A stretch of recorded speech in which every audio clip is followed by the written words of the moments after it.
हा आहे माझा अवतार आणि हा आहे घराचा अवतार जो स्वराजने केलेला आहे.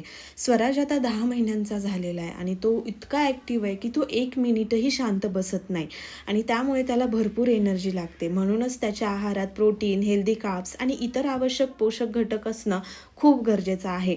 म्हणूनच मी आज त्याच्यासाठी बनवत आहे ही healthy paneer tikki recipe.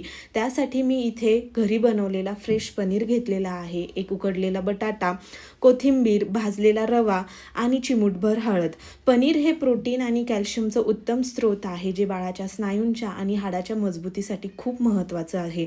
बटाट्यामुळे energy मिळते आणि हळदीचे जे नैसर्गिक गुण आहेत ते शरीरासाठी तर फायदेशीरच ठरतात.